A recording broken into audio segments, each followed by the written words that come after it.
Magandang araw po sa inyong lahat. Ang kwentong inyong mapapakinggan ay tungkol sa isang batang nagngangalang Almiro. Sa kabila ng kanyang kapansanan ay may puso siyang handang tumulong sa mga tao. Pero hindi yun naging dahilan upang lahat ay mahalin siya at irespeto. Hanggang isang araw, isang agila ang nagpabago sa takbo ng kanyang buhay.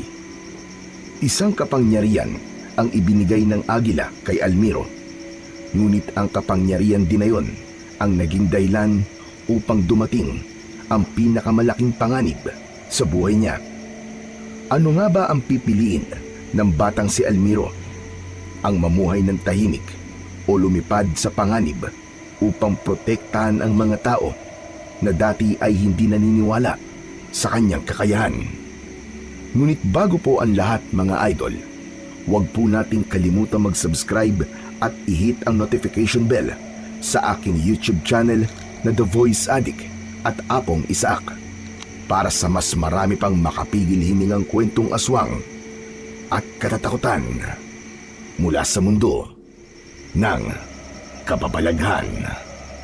Umpisahan na po natin ang kwento. Benok naman oh, parang awa mo na. Ibalik mo na sa akin ang saklay ko. Sige na naman. Ibabalik ko lang to kapag nakatayo ka na dyan. Habulin mo na lang ako kung kaya mo, Almiro. Ay, oo nga pala. Hindi ka nga pala makakatakbo kasi pilay ka. Pilay. Isusumbong kita kay Lolo Victor kapag hindi mo yan binalik sa akin. Pilay ka lang ha, sumbongero ka pa. Sige na kasi, tumayo ka na dyan. Ganito na lang, kahit makatatlong hakbang ka lang, ay ibabalik ko na to sa saklay mo. Bata pa lamang si Almiro ay may diferensya na ang kanyang kaliwang paa. Payat yun at halos butot balat na. Kaya naman, iginawa siya ng Lolo Victor niya ng saklay mula sa puno ng bayabas upang kahit paano ay magawa niyang makapaglakad. Kanina, habang naglalakad si Almiro para bumili ng bigas, ay biglang hinatak ni Benok ang kanyang saklay. Natumba siya at napaupo sa lupa. Halos lahat ng bata sa baryo nila ay paborito siyang gawing katatawanan dahil sa kanyang kapansanan. Pero si Benok ang pinakamatindi ang ginagawa sa kanya. O ano ha? Pilay? Kapag hindi mo ginawa ang gusto ko, puputulin ko na lang to sa saklay mo. O ano? Sige na, tumayo ka na dyan at humakbang ka na ng 3. Bilisan mo na, huwag ka nang pakupad-kupad pa. Sige Benok, gagawin ko ang gusto mo. Pero ipangako mo sa akin na kapag nakatatlong hakbang ako, ay ibabalik mo na sa akin ang saklay ko. Mangako ka. Oo, sige na. Promise. Wala ka bang tiwala sa akin? Sige na, tumayo ka na dyan, pilay. Para naman makakita na ako ng pilay na naglalakad. Ang totoo ay walang tiwala si Almiro sa batang si Benok. Hindi na niya mabilang kung ilang beses na siya nitong ginawan ng katatawanan. Ngunit alam niyang wala siyang magagawa kundi ang sundin ang gusto ni Benok para mabawi na niya ang saklay niya at makabili na siya ng bigas. Binagpag ni Almiro ang mga palad. Tumitig siya kay Benok na hawak pa rin ang saklay niya.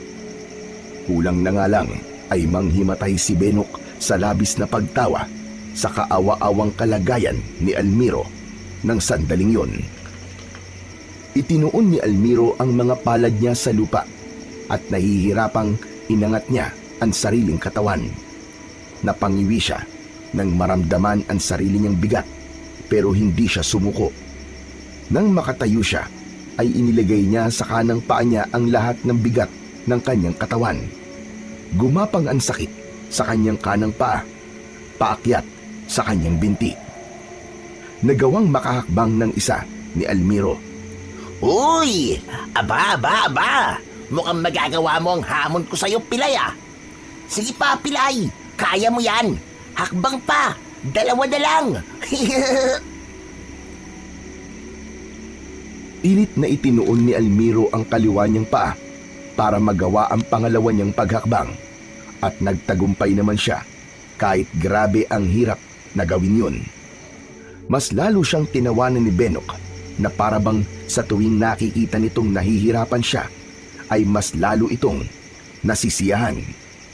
Ngunit sa pangatlong hakbang ni Almiro ay hindi na niya kinaya at nabuwal na siya. Muli siyang napaupo sa lupa habang humahagalpak naman ng tawa si Benok. Kahit konting awa ay wala siyang nakita rito.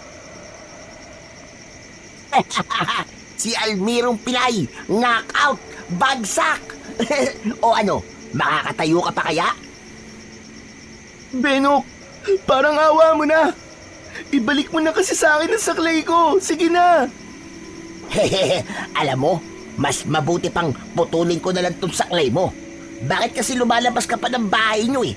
Pilay ka lang nga eh. Hirap ka lang ang lumakad. Tumulo ang luha ni Almiro mula sa kanyang mga mata. Hindi na niya napigilan ang maiyak sa labis na awa sa kanyang sarili. Sobra ka na, Benok. Sobra ka na. Isusumbong talaga kita kay Lolo Victor. Isusumbong kita. Sinong tinakot mo? Di magsumbong ka sa lolo mong panot. Akala mo ba natatakot ako sa lolo mo? Biglang nanlaki ang mga mata ni Almiro nang makita niya ang kanyang Lolo Victor na palapit sa likod ni Benok. Tumayo ang matanda sa likod ni Benok nang hindi nito namamalayan. Talaga bang hindi ka natatakot sa akin, ha Benok? Nagulat si Benok at marahan itong lumingon sa likod. Sa kabila kasi ng edad ni Lolo Victor ay matikas pa rin ang dindig nito. Hindi nagawang makapagsalita ni Benok at tila natakot ito na naroon ang lolo ni Almiro. May ginawa ba sa iyo ang apo ko, ha Benok? Bakit mo siya kailangan saktan at pagtawanan? Saka ibalik mo nga sa kanya saklay niya. Pasaway ka talagang bata ka. Magpasalamat ka at hindi ka pilay at normal ang mga paa mo. Hindi pa rin nagsalita si Benok, pero imbis na iabot nito ng maayos ang saklay, ay itinapon nito yon sa lupa at saka tumakbo ng mabilis palayo. Sige, tumakbo ka Benok. Pero sa susunod na saktan o paglaruan mo pa ang apo ko, ay pipilayan na rin kita. Damotres to batang ito. Napakasalbahe. Matapos yun, ay pinulot ni Lolo Victor ang saklay at inabot yun kay Almiro. Tinulungan siya nitong tumayo habang pinupunasan niya ang luha niya gamit ang kanyang braso. Ano apo? Ayos ka lang ba? Hindi ka ba nasugatan? Hindi naman po, Lolo Victor. Okay lang po ako. Nako, mabuti na lang pala at sumunod ako sa'yo. Kasi kanina ka pang hindi bumabalik. Sabi ko na nga ba, ay may nangyayari ng hindi maganda sa'yo. Salamat po, Lolo Victor, at dumating po kayo. Pero hindi pa po ako nakakabili ng bigas eh. Sige na, huwag mong alalahanin yon. Sasamahan na lang kita sa tindahan. Tara na, para makauwi na tayo at makakain na tayo ng pananghalian. Tinapik si Almiro ni Lolo Victor sa balikat at magkasabay na silang naglakad papunta sa tindahan. Habang naglalakad, ay muli naman siyang kinausap ni Lolo Victor. Ano bang nangyari? At kinuha ni Benok ang saklay mo, apo? Wala naman po akong ginagawa sa kanya, Lolo Victor. Naglalakad lang po ako papunta sa tindahan eh. Tapos, bigla po siyang dumating. Hinarang po ako. Inagaw niya po ang saklay ko. Tapos, gusto po niya akong tumayo at tumakbang po ng 3 bago daw niya po ibabalik ang saklay ko. Pambihira. Grabe talagang Benok na yun. Nakakapanggigil. Parang hindi natuturuan ng tamang asal. Pero Lo, dapat po siguro, hindi niyo na po siya pinagbantaan kanina eh. Baka po kasi magsumbong po yun sa nanay niya. Kilala niyo naman po si Aling Elenita, di ba? Bungangera po yun. Baka sugurin po tayo nun sa bahay, gaya ng ginawa ni Aling Elenita dun sa batang inaway ni Benok nung isang araw. Aba, mas mabuti nga kung sumugod si Elenita sa bahay para mapangaralan ko rin kung paano turuan ng magandang pag-uugali ang bastos niyang anak. Pero maganda yung ginawa mo kanina, Apo. Hindi ka lumaban. Dahil kung pinatulan mo pa si Benok, ay mas lalo lamang siyang matutuwa. Ang mga tulad kasi ni Benok, mas ginaganahan ng mga yan kapag nakikita nilang apektado ka sa ginagawa nila. Lolo naman eh, paano naman po ako lalaban sa kanya? Pilay po ako, Lolo Victor. Wala naman talaga akong kakayahan na lumaban sa kahit na po sino eh. Bakit? Iniisip mo ba, Apo, na ikaw ay mahina? Opo, kitang-kita naman eh. Kasi yun naman po talaga ang totoo. Ayoko pong paniwalaan na malakas ako. Kasi hindi naman po totoo na malakas ako. Kasi nga pilay po ako eh. Apo, hindi sa katawan nasusukat ang lakas ng isang tao. Alam mo ba kung saan? Dito, sa puso, sa kung ano ang nasa loob mo. Iba pa rin ang may magandang pag-uugali kaysa sa puro pang-aapi lang ang alam. At alam mo kung sino ang tunay na matapang. Yung marunong tumayo at sabihin sa sarili na walang kahit na anong masasakit na salita ang magiging dahilan para lumiit ang tingin niya sa kanyang sarili. Dahil alam niya ang halaga niya bilang isang tao. Napangiti si Almiro sa sinabing yun ni Lolo Victor. Pakiramdam niya ay siya ang pinakamaswerteng bata sa buong baryo nila dahil meron siyang lolo na mapagmahal at alam ang dapat sabihin sa tuwing pinanghihinaan siya ng loob.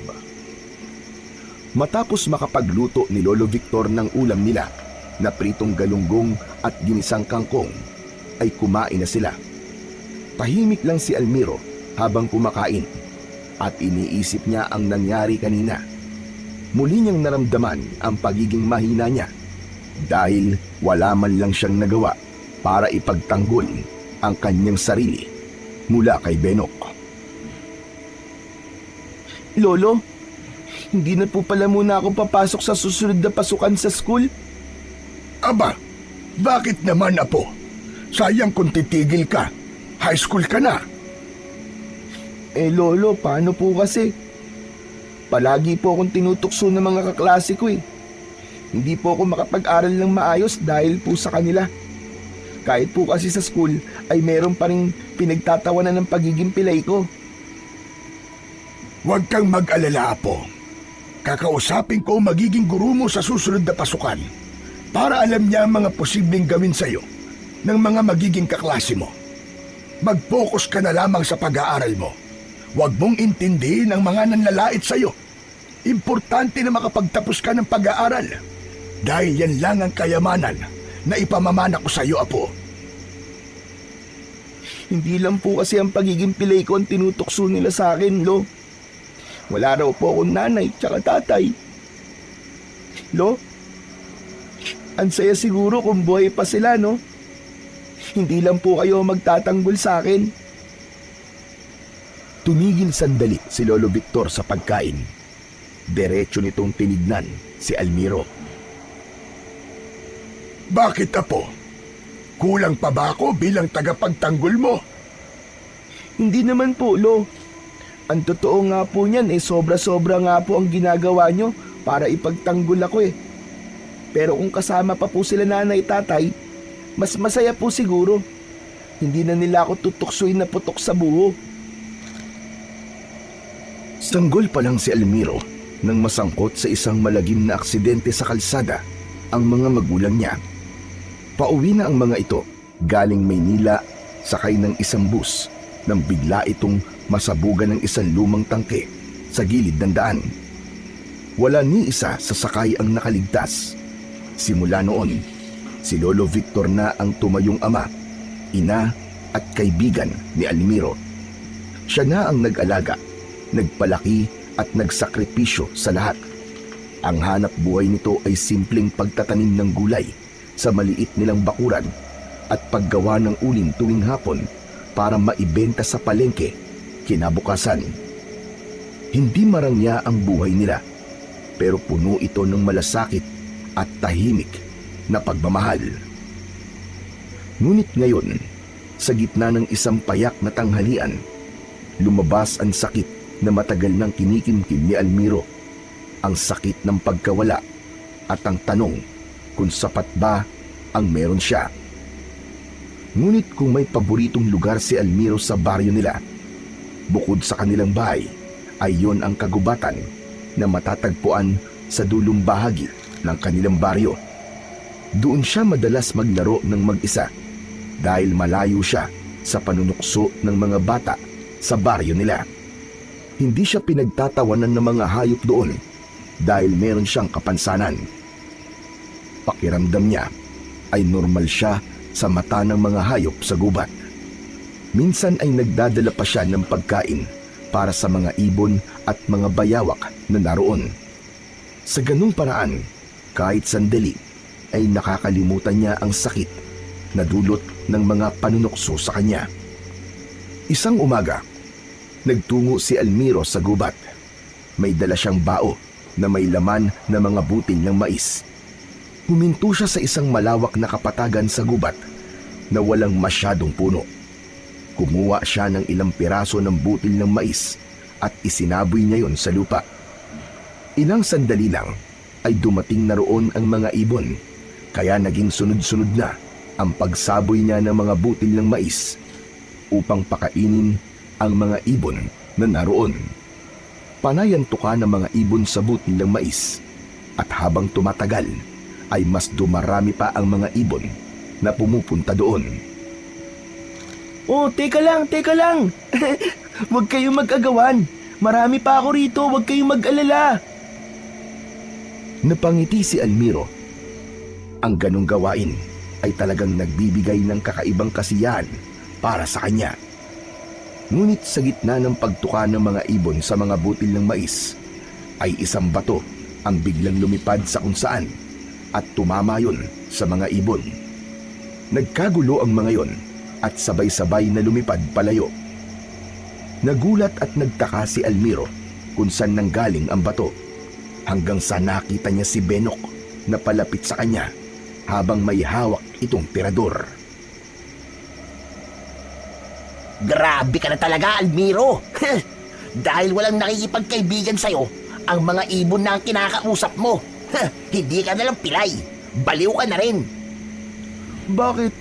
Wala namang masama sa ginagawa ko ah. Baka naiinggit ka kasi pinapakain ko sila. Kung gusto mo, Benok, sa'yo na lang itong natirang butil ng mais oh. Nawala ang ngisi ni Benok sa sinabing yun ni Almiro. Tila naasar ito sa sinabi niya. Kumuha ito ng bato mula sa bulsa ng shorts at ibinala yon sa tirador nito. Itinutok ni Benok ang tirador kay Almiro. Bahagyang napaatras si Almiro dahil sa labis na takot. Aba. Sumasagot ka na ngayon sa akin ah.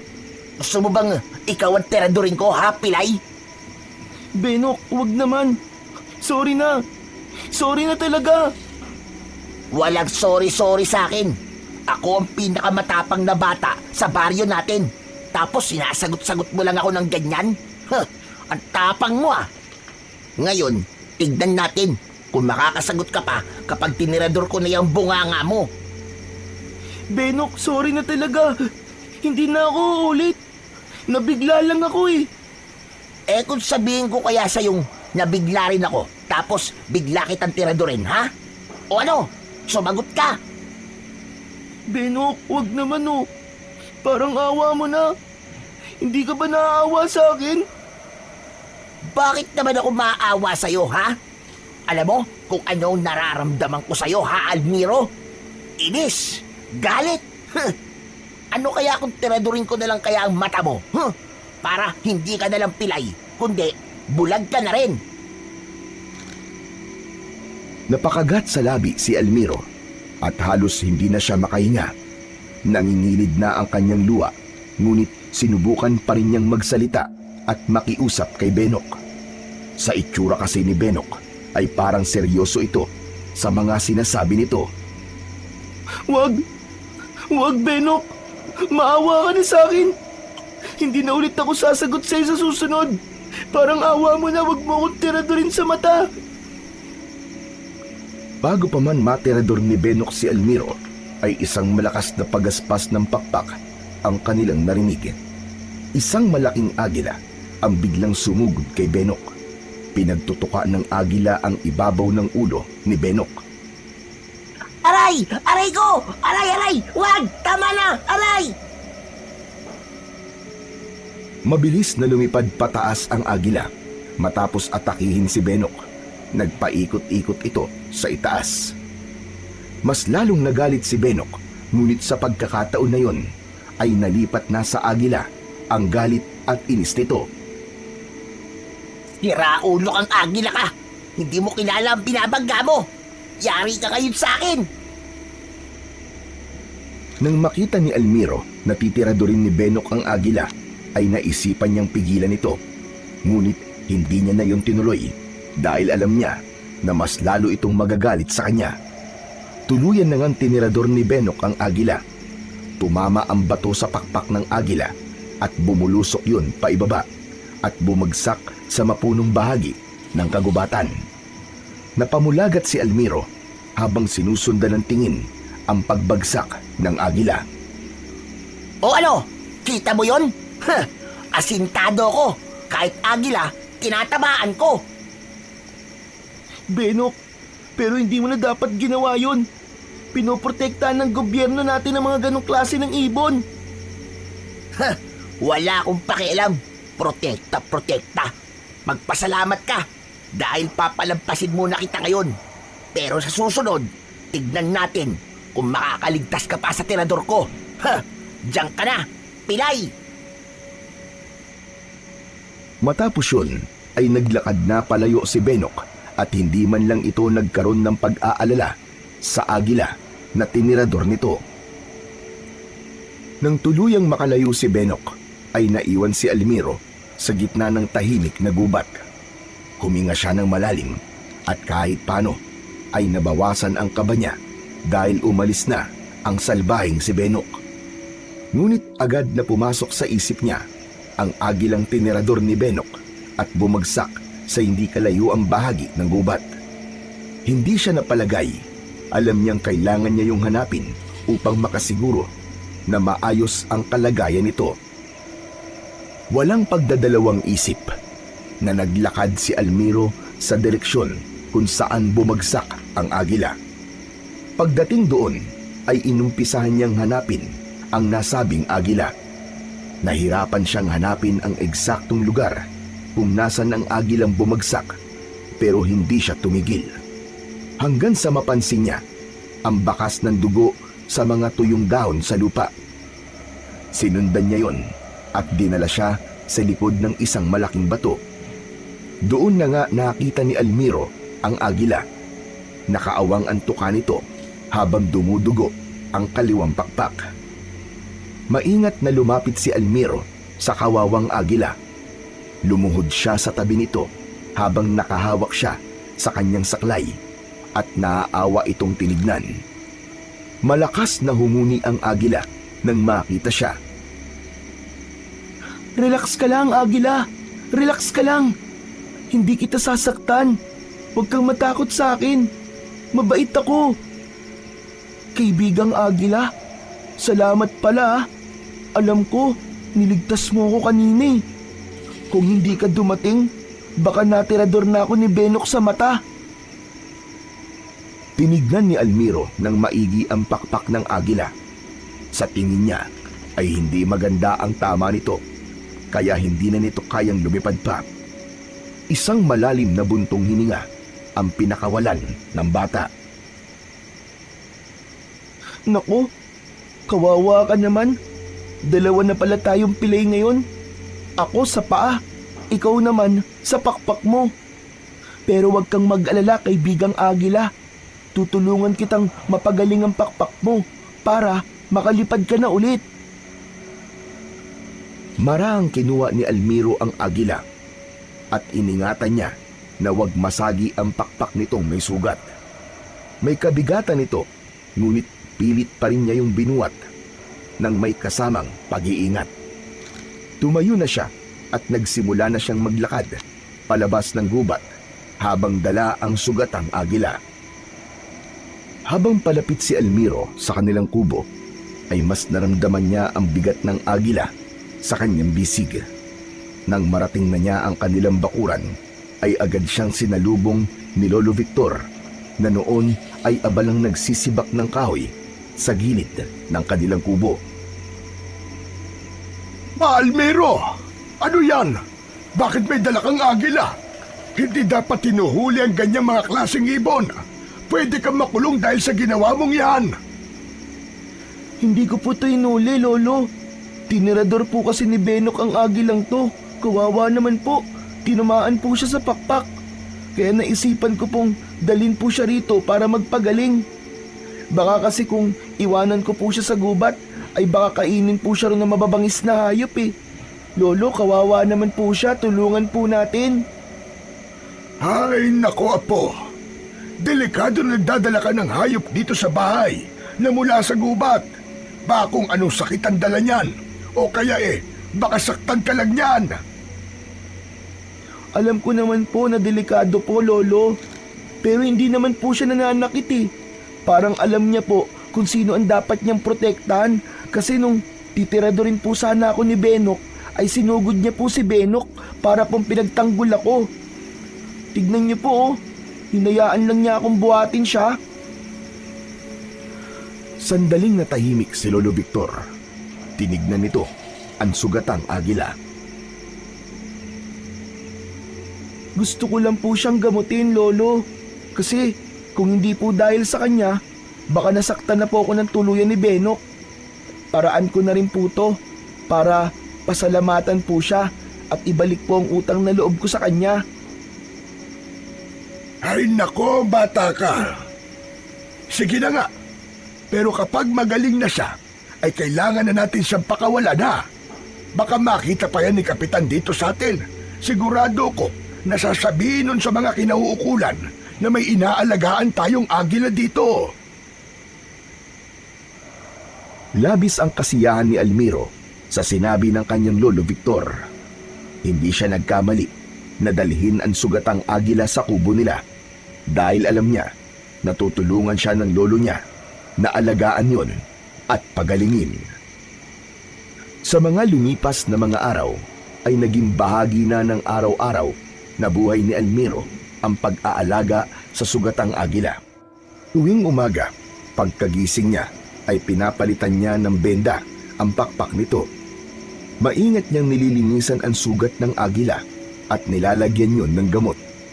Siya rin ang nagpapakain at nagpapainom dito ng tubig.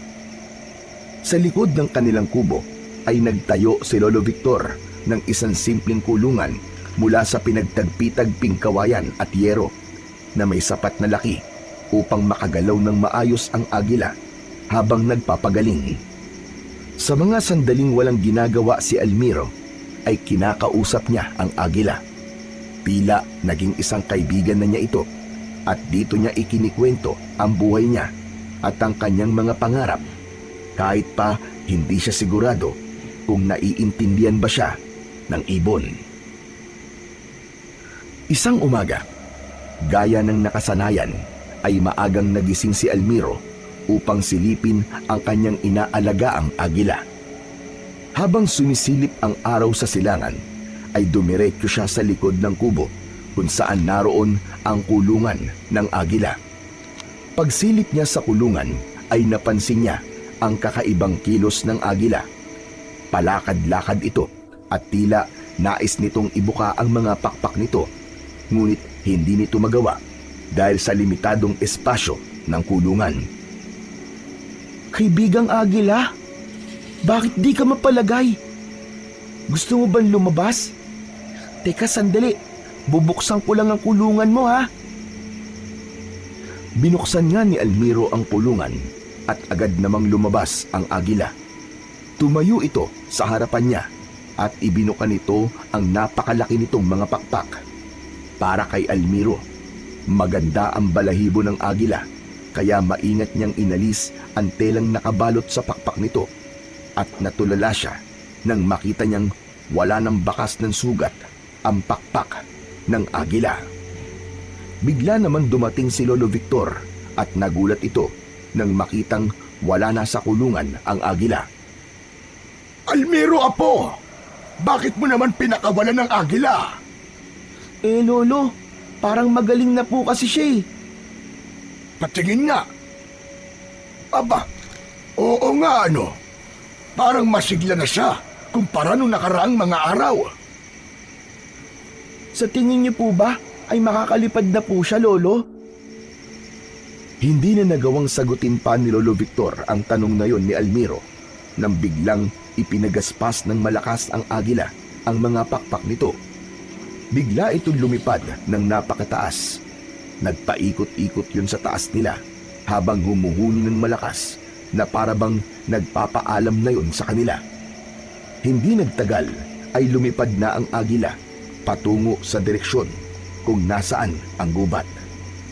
Habang sinusundan ni Almiro ng tanaw ang papalayong agila, ay naluha siya at hindi niya napigilan ang pagpatak ng luha mula sa kanyang mga mata. Apo, nalulungkot ka ba? Bakit ka umiiyak? Opo, Lo. Nakakalungkot po. Kasi wala na po akong aalagaan. Pero kahit paano, Lo, masaya rin po ako kasi magaling na po siya at malaya na po siya ulit. Sana lang po ay wala ng tao po ang mananakit sa kanya. Apo, ganun talaga minsan ang buhay. May mga bagay tayong aalagaan, mamahalin, pero sa dulo ay kailangan din natin pakawalan. Pero ang mahalaga, alam nating naging mabuti tayo sa kanila.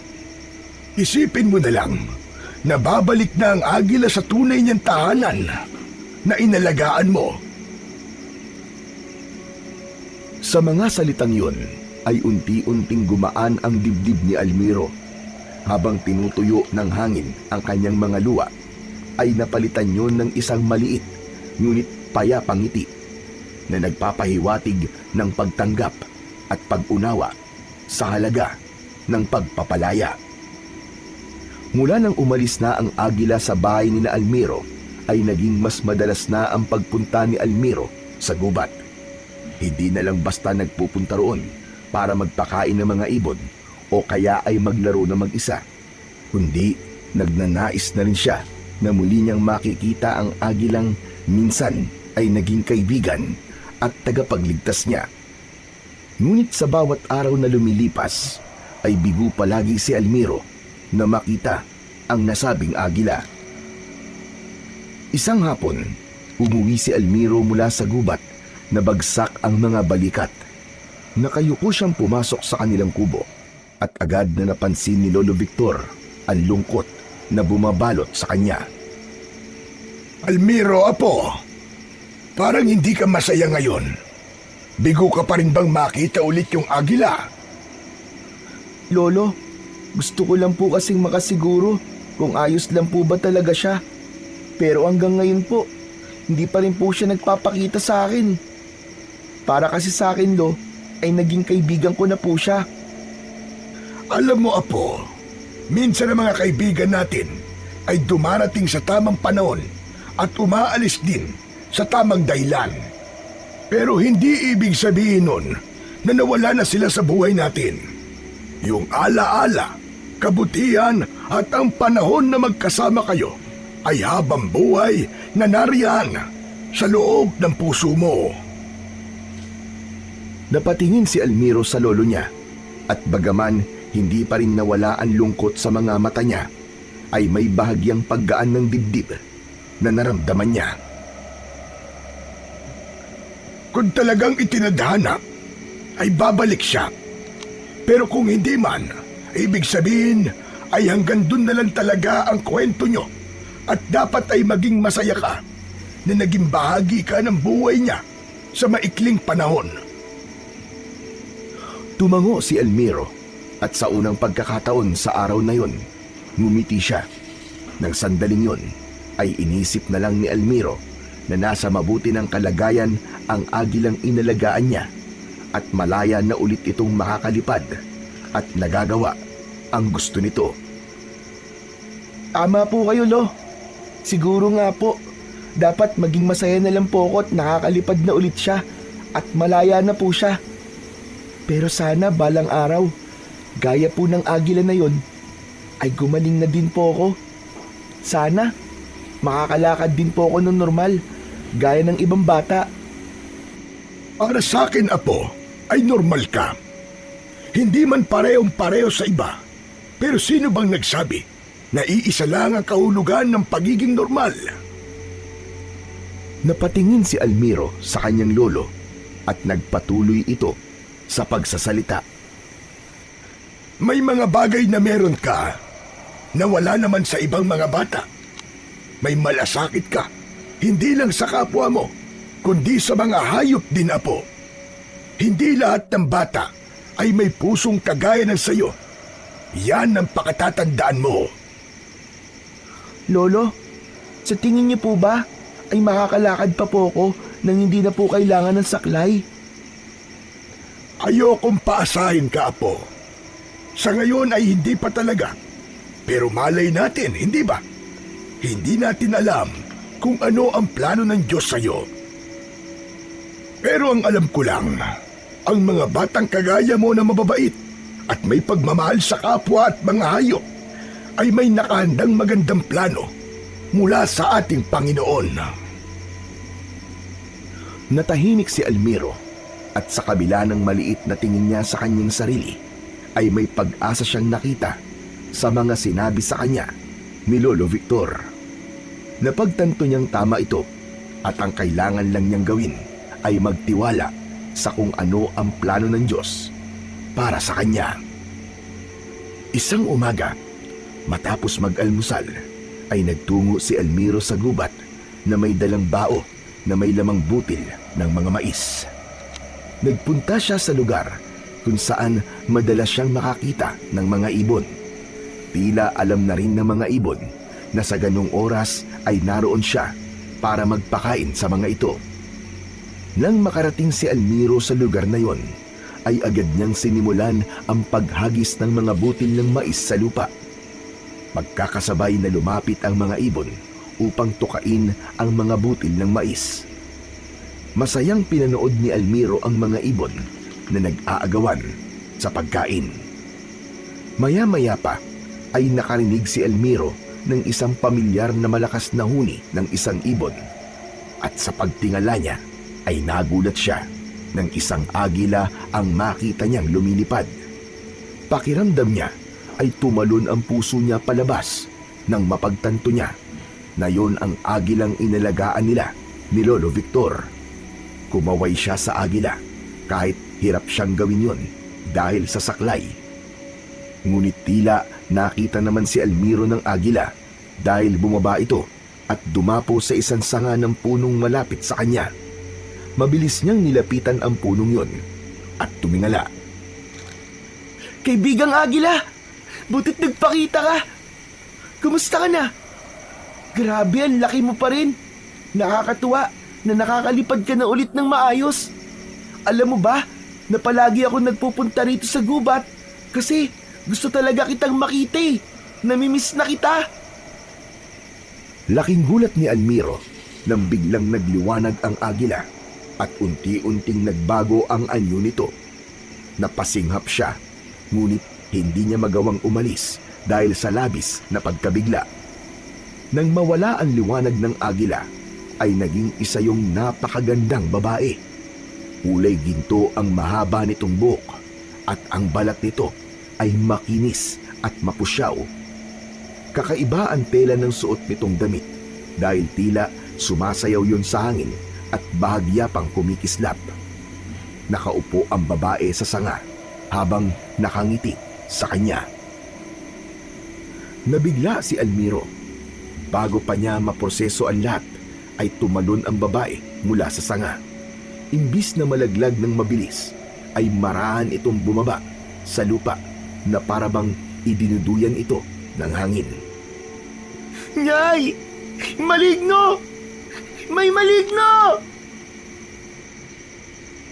Nabitiwan ni Almiro ang bao ng mais at mabilis siyang umatras palayo sa babae.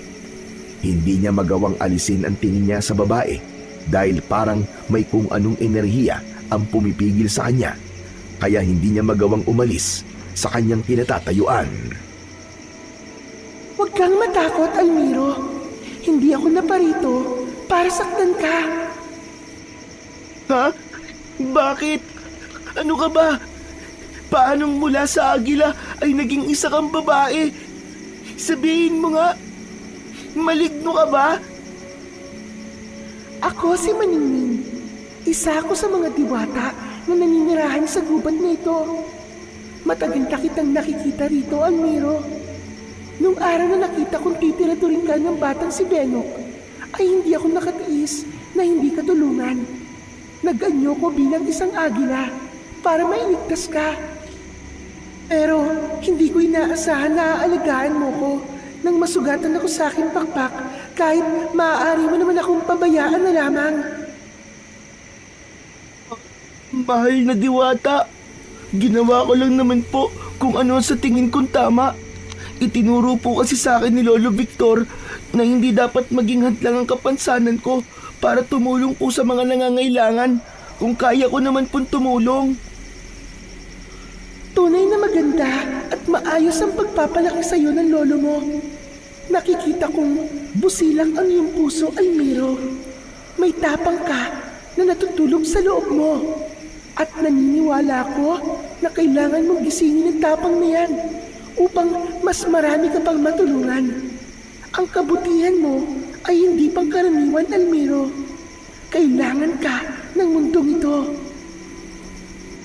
Teka, sandali lang po, mahal na diwata. Ano po kasi, hindi ko po maintindihan ng mga sinasabi niyo po sa akin. Ano po bang ibig niyong sabihin? Ano pong kailangan ako ng mundo? Ang isang batang kagaya mo na may mabuting puso ay dapat ginagantimpalaan ng higit pa sa inaasam at pinapangarap mo. Inilahad ni Maningning ang kamay nito at mula sa palad ng diwata ay unti-unting sumiklab ang liwanag. Nang maglaho ang liwanag ay isang kwintas ang naiwan sa palad nito na may palawit na hugis ng balahibo ng isang agila. Hindi mawari ni Almiro kung saang metal gawa ang palawit na yon. Kunin mo yan, Almiro, at isuot mo. Napatitig si Almiro sa kwintas. May pag-aalangan siyang naramdaman, ngunit sa loob niya ay parang may mahihinang tinig na nagsasabi na magtiwala lang siya kay Maningning. Inabot niya ang kwintas at isinabit yon sa kanyang leeg. Anong kwintas ito, Maningning? Ang ganda naman po nito. Yan ay may palawit na tinatawag naming mutya ng pakpak ng agila. Isa yan sa mga pinakabihirang biyayang taglay ng aming lahi. Sa pagsusuot mo yan, ay magagawa mong makalakad ng walang saklay. Magkakaroon ka rin ng lakas, pandinig at paningin ng higit sa pangkaraniwang tao. At higit sa lahat, magagawa mo rin lumipad ng gaya sa isang agila. Napatitig si Almiro sa diwatang si Maningning at bahagya siyang natawa. Yung mga una mo pong sinabi, pwede ko pang paniwalaan. Pero yung makakalipad ako, mukhang imposible naman po yata yun. Ikinumpas ni Maningning ang isa nitong kamay at mula roon ay lumitaw ang isang bilog na liwanag. Ang liwanag ay marahang lumutang at pumasok sa mutya ng pakpak ng agila na nakasabit sa leeg ni Almiro. Kasunod nun ay parang may mainit na agos ng hangin na dumaloy sa katawan ni Almiro na nasa kanyang mga paa. Napakunot ang noo ni Almiro.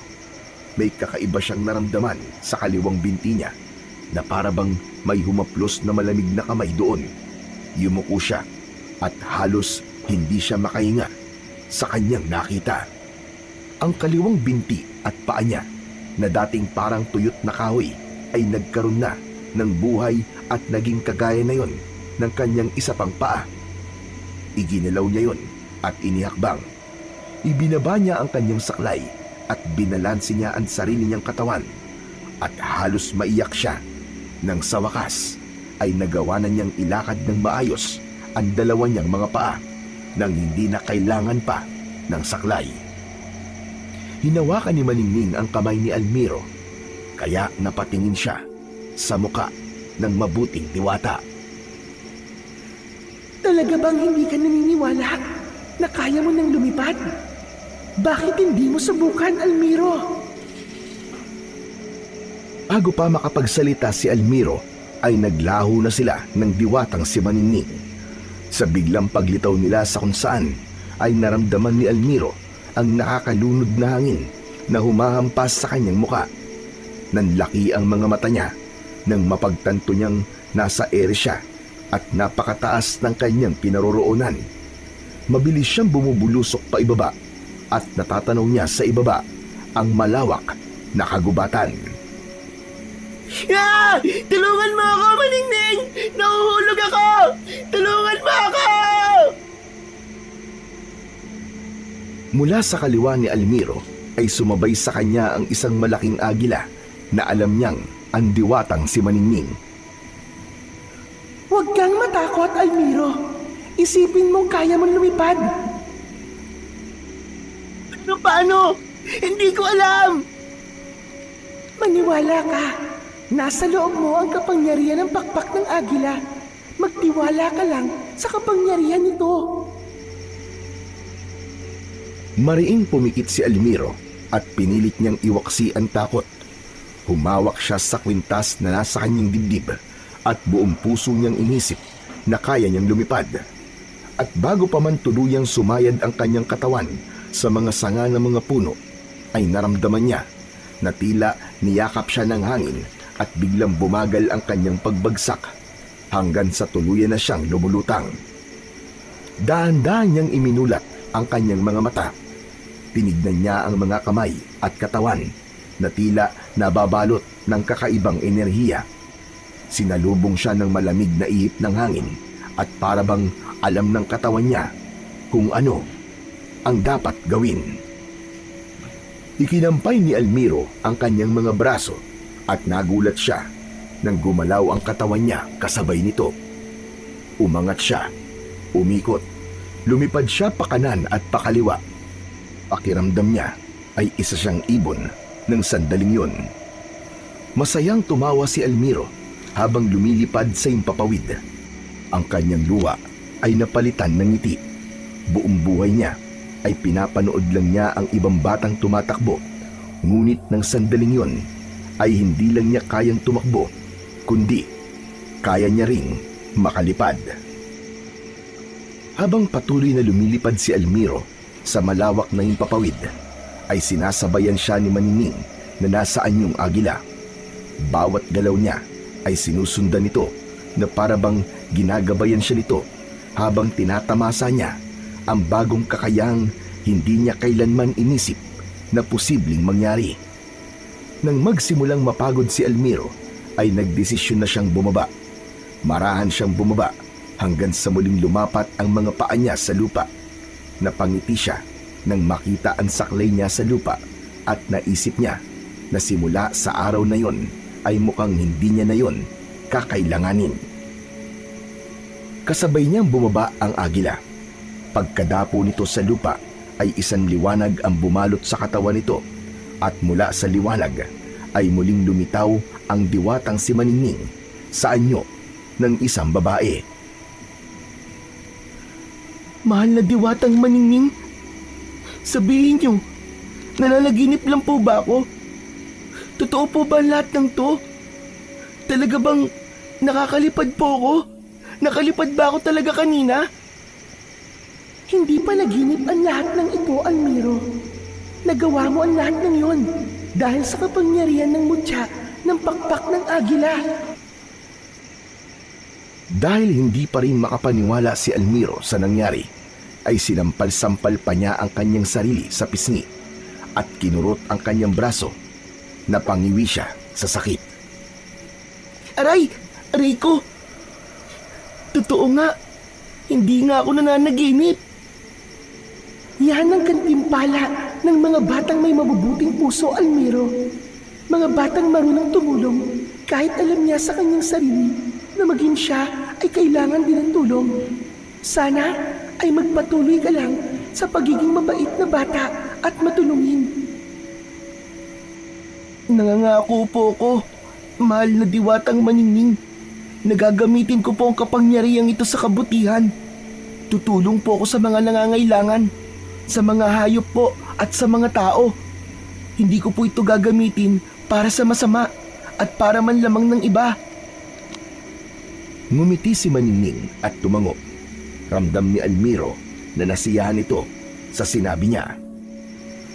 Pero, mahal na diwatang maningning, tanong lang po, paano ko po kaya sasabihin to kay Lolo Victor at sa mga tao sa baryo namin na nakakalakad na po ko? Kung hindi ka pa handa, Almiro, maaari mong hubarin ng mutya. Kapag wala ito sa iyong leeg, ay babalik sa dati ang kaliwa mong paa. Pero sa tuwing isusuot mo yan, ay magiging normal ka ulit at muling mapapasayo ang lahat ng kapangyarihan ng mutya ng pakpak ng agila.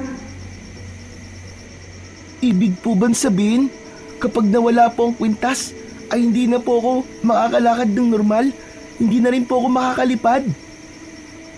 Tama ka, Almiro. Kaya dapat pangalagaan mo yang mabuti.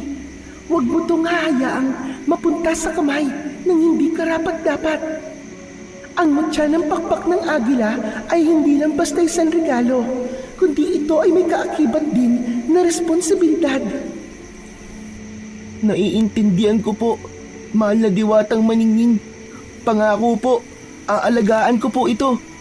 Hindi ko po ito hahayaan na mawala sa akin. Pero kailangan ko na po palang umuwi, mahal na diwata. Panigurado pong hinahanap na po ako ni Lolo Victor eh. Walang problema, Almiro. Mag-iingat ka at huwag mong kakalimutan ang iyong ipinangako. Muling ngumiti ang diwatang si Maningning at kasunod nun ay muli itong binalot ng liwanag. Sa loob lang ng ilang segundo ay naging agila ulit ang diwata. Ikinampay nito ang mga pakpak nito at lumipad na ito pataas. Tinignan ni Almiro ang papalayong agila habang nakatayo pa rin siya. Nang wala na ang agila, ay hinawakan ni Almiro ang mutya ng pakpak ng agila at mataman niyong tinignan. Isang paalala na hindi na siya ang dating Almiro. Sasabihin ko na ba kay Lolo ang tungkol sa mutya? Pero baka magulat siya o kaya isipin niya na ang mutyang to ay galing sa masama. Sa pagkakataon na yon ay naisipan ni Almiro na ilihim na muna sa lolo niya ang lahat. Hinubad niya ang kwintas at naramdaman niya na nawalan ng lakas ang kaliwa niyang binti at paa. Muling tinitigan ni Almiro ang mutya. Dahan-dahan niya itong hinubad mula sa leeg at natumba siya at napaupo sa lupa. Inabot niya ang kanyang saklay at isinilid niya ang mutya ng pakpak ng agila sa kanyang bulsa. Tumayo siya sa tulong ng saklay at naglakad siya palabas ng gubat. Pagdating ni Almiro sa kubo nila, ay naamoy na kagad niya ang sabaw ng tinolang manok. Sa maliit na lamesang kawayan ay nakaayos na ang 2 pinggan para sa kanila ng lolo niya. Meron dong kanin at mangkok ng ulam. Nakaupo na si Lolo Victor na parabang hinihintay lang talaga si Almiro. Napalingon nito sa kanya at ngumiti. Umupo si Almiro sa kanyang pwesto at maingat na inilapag ang saklay sa tabi. Ngumiti siya kahit may bahid ng kaba sa kanyang dibdib. Aba, Almiro, Napakatagal mo naman yata sa gubat. Ano bang ginawa mo roon, Apo?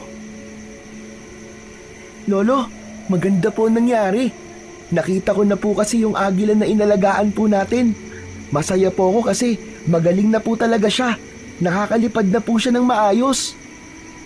Aba, sigurado kung magaling na ang agila na yon. Inalagaan mo kasi siya ng mabuti. Hindi lang naman po ako nag-alaga sa kanya, Lolo eh. Kayo rin po.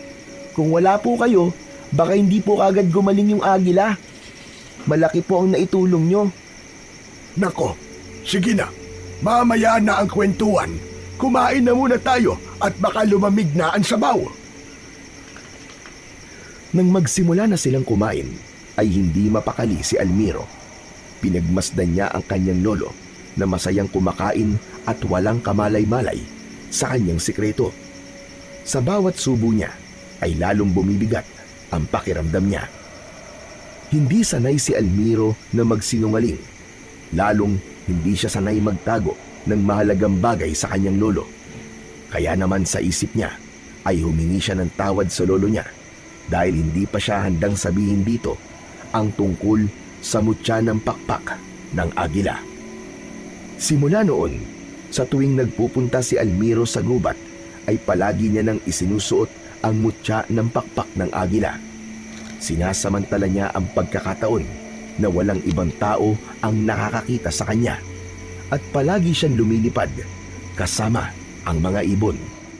Kung minsan naman ay tumatakbo siya sa gubat at nakikipaghabulan sa mga hayop na naroon.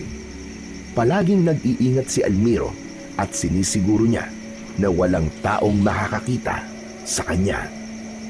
Samantala, sa baryo ni na Almiro ay kung ano-ano ang naging libangan ng mga bata dahil wala pa rin pasok sa eskwelahan. Nauso ang panguhuli ng gagamba at halos lahat ng batang lalaki ay ganun ang ginagawa. Pinaglalaban ng mga ito ang mga gagamba sa isang tingting. Ngunit si Almiro ay hindi nawili sa ganung laro. Mas pinili niyang mag-isang maglaro sa gubat. Isa pa, hindi siya komportable sa ideyang pinaglalaban ang mga hayop para lamang sa pansamantalang kaligayahan. At higit pa roon, mas gusto niya ang tahimik na gubat kung saan kaya niyang gawin ang mga bagay na minsan ay pinangarap lang niya noon. Isang gabi, habang mahimbing na natutulog si Almiro sa tabi ni Lolo Victor, ay bigla siyang nagising na parabang binuhusan siya ng malamig na tubig. May narinig siyang sigaw ng isang batang lalaki na tila ba humihingi ng tulong.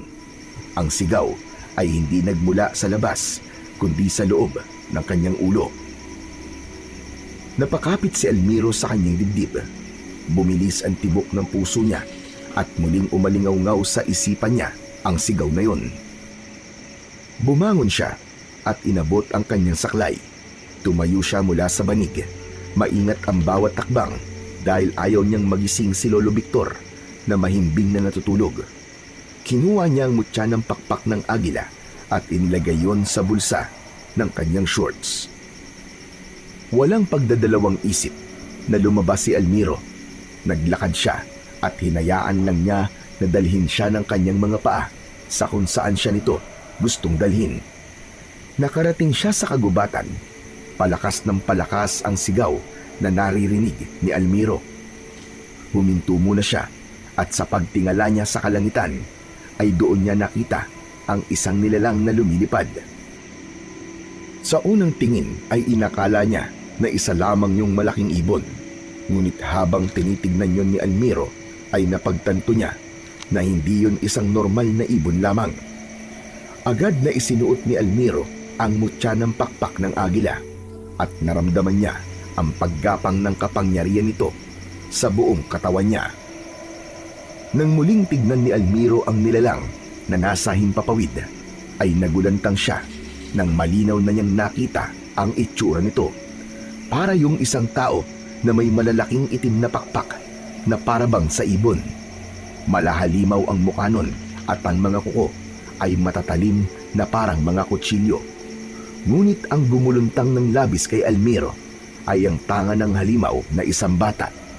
Walang iba, kundi ang salbahing si Benok. Naku, kawawa naman si Benok. Kailangan ko siyang tulungan. Baka kung anong gawin sa kanya ng nilalang na yon. Pero kapag ginawa ko naman yon, ay malalaman na ni Benok na may kapangyarihan ako. Nahulog sa malalim na pag-iisip si Almiro kung dapat ba niyang tulungan si Benok o dapat niyang piliin na protektahan ang kanyang sikreto. Kilala niya kasi si Benok at base sa pagkakakilala niya rito ay malaki ang posibilidad na kahit tulungan niya pa ito ay sasabihin pa rin ito ang matutuklasan nito sa kanya. Patawarin mo ako, Benok, pero hindi ko kayang magtiwala sa'yo. Pasensya na. Sa pagkakataon na yon ay nagdesisyon na si Almiro na pabayaan si Benok. Ngunit nang paalis na siya ay muling umalingaw-ngaw ang sigaw ni Benok. Tulong! Tulungan niyo ako! Ayoko pang mamatay! Iligtas niyo ako sa halimaw na to! Saklolo! Hindi. Hindi ko pwedeng pabayaan si Benok. Kawawa naman siya. Baka mamaya patayin siya ng halimaw na yon. Lumingon si Almiro sa paligid upang maghanap ng kahit na anong bagay na pwede niyang magamit na armas. Ngunit bigo siyang makakita hanggang sa nakita niya ang kanyang saklay at agad niya yung kinuha. Saklay, huwag mo akong bibiguin ha. May kailangan tayong iligtas. Matapos yun ay walang pagdadalawang isip na lumipad si Almiro. Itinulak siya ng hangin paitaas. Sa himpapawid, hinabol niya ang halimaw na may tangan kay Benok. Binilisan niya ang paglipad at iniharang niya ang sarili sa halimaw na nagulat nang makita siya. Maging si Benok ay hindi makapaniwala. Almiro? Hala, paano kang nakakalipad? Hindi na sumagot si Almiro. Nakasentro lang ang tingin niya sa halimaw. Maigpit niyang hinawakan ng saklay at buong lakas niyang inihampas yun sa muka ng halimaw. Sumigaw ang halimaw na parabang isa itong napakalaking ibon. Nabitiwan ng halimaw si Benok at bumulusok ito paibaba. Hindi na nagsayang pa ng sandali si Almiro at sinundan niya si Benok paibaba at matagumpay niya itong nasalo gamit ang kanyang mga bisig at habang hawak niya pa rin ang kanyang saklay.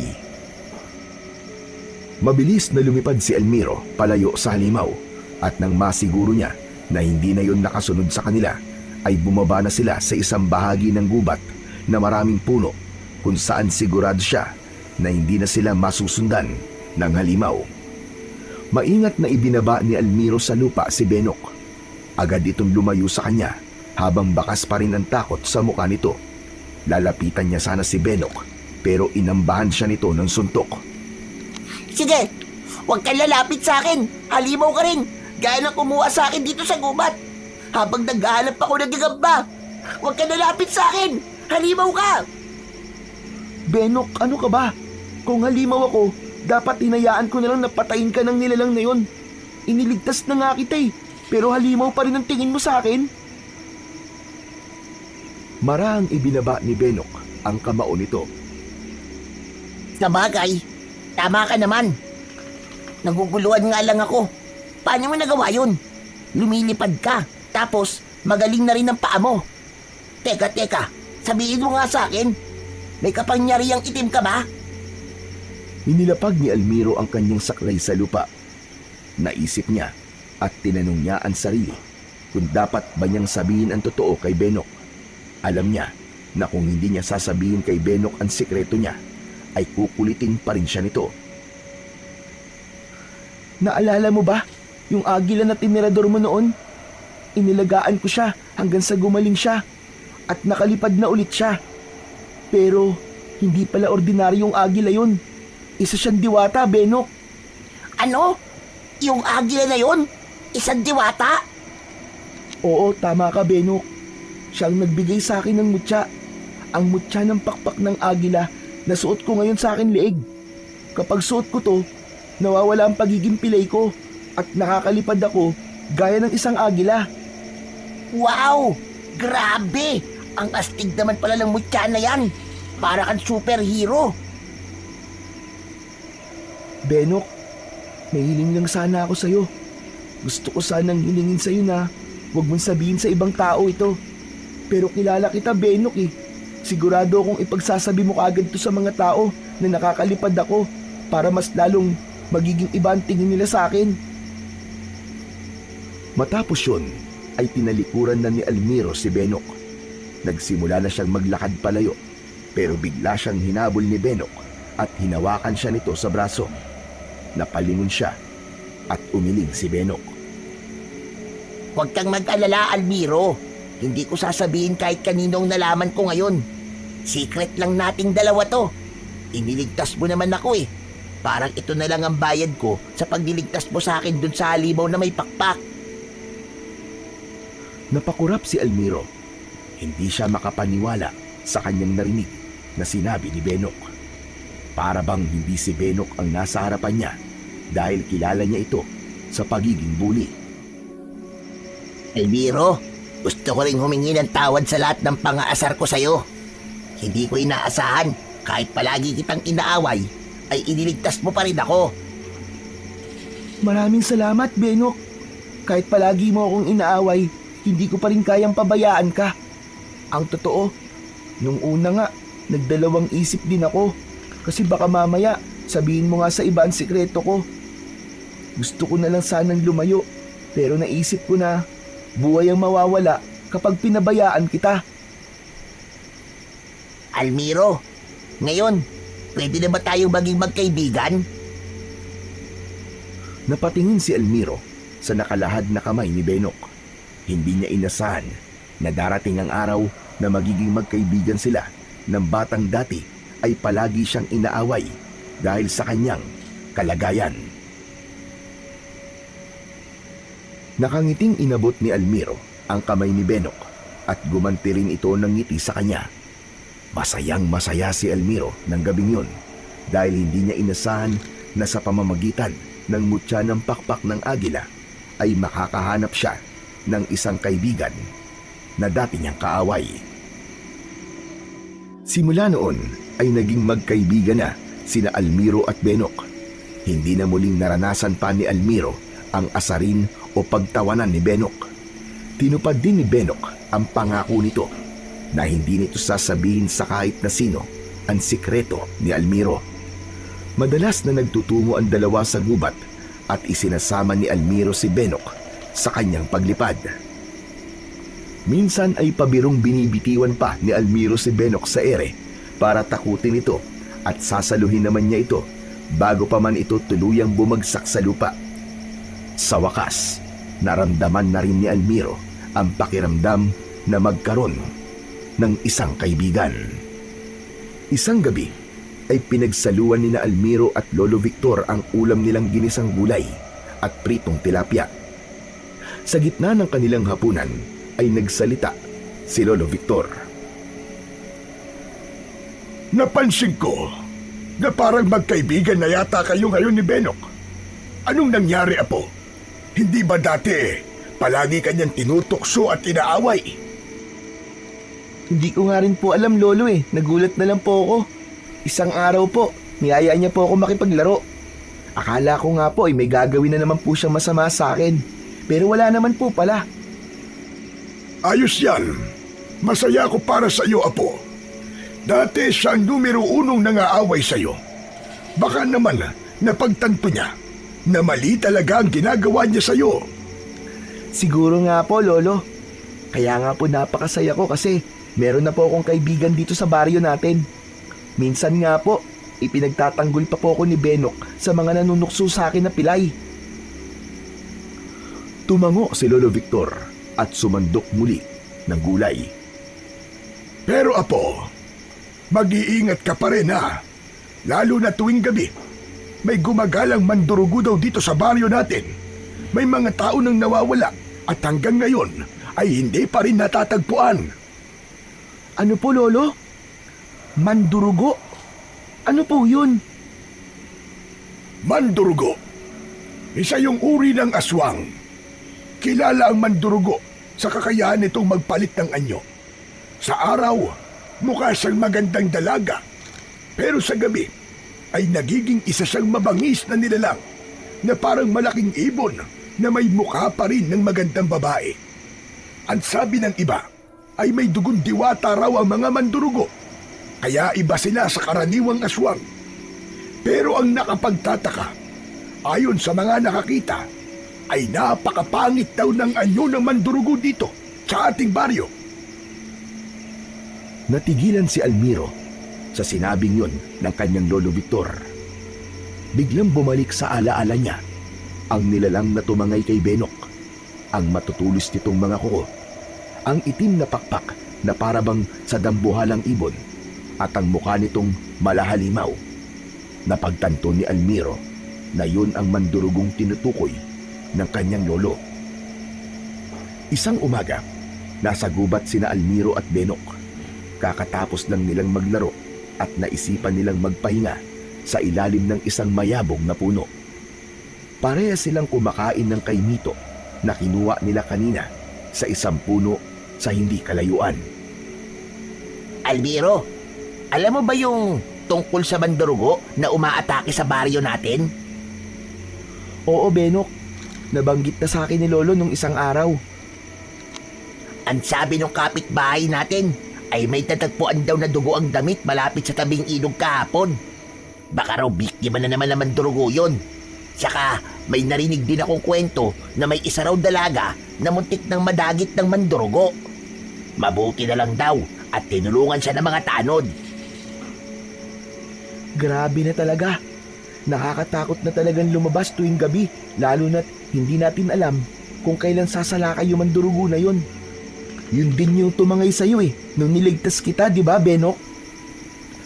Oo, tama ka. Kung hindi mo ako naligtas, baka kwento na lang talaga ako ngayon. Hehe.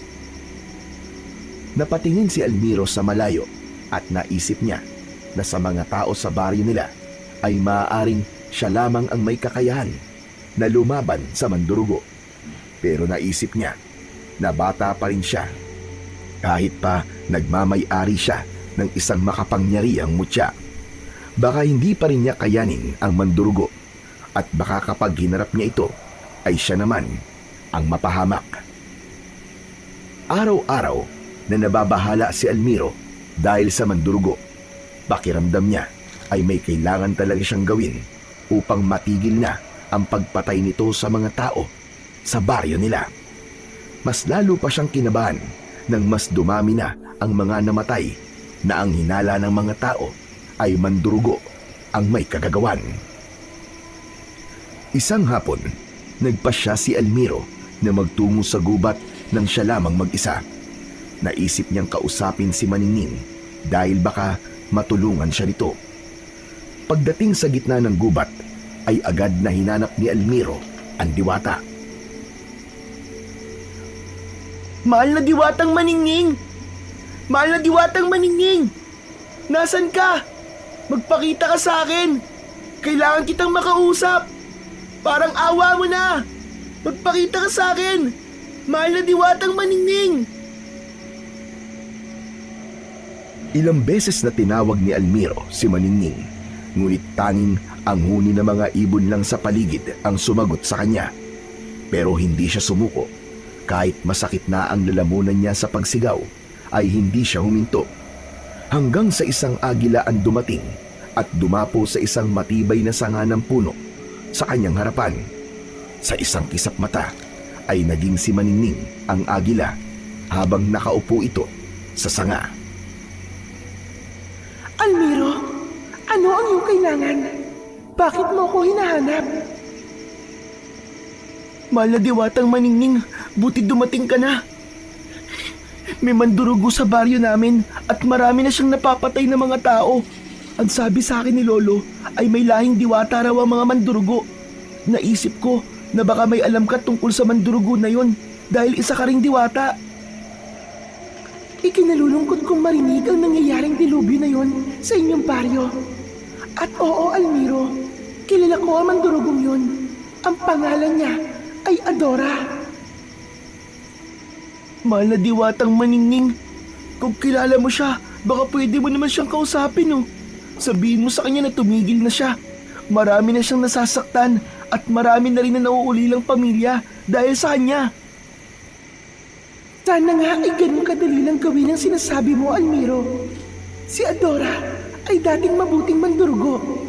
Kaibigan siya ng mga diwata. Dahil sa kabutihan niya noon ay pinagkaloob sa kanya ng aming reyna ang mutya ng pakpak ng agila. Nanlaki ang mga mata ni Almiro.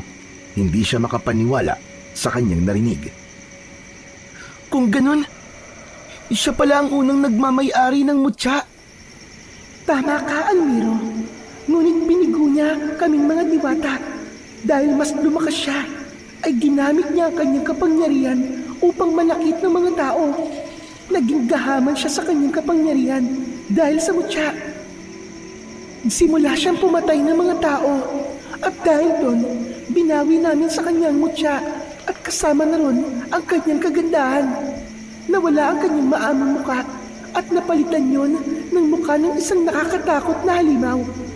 Kaya kung mapapansin ng marami ay hindi maganda si Adora gaya ng isang aswang na mandurugo. Simula noon ay pinagkatiwala na sa akin ng mga diwata ang mutya ng pakpak ng agila upang hanapin ang susunod na karapat-dapat na mag-iingat nito. At ikaw na nga ang napili ko, Almiro. Napako ang tingin ni Almiro sa mutyang nakasabit sa kanyang leeg. Bahagya siyang natigilan at pinag-isipan ang mga sinabi ng diwata.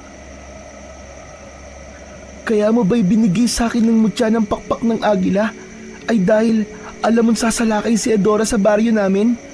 At gusto mong ako ang lumaban sa kanya? Tama ba ako, mahal na diwatang maningning?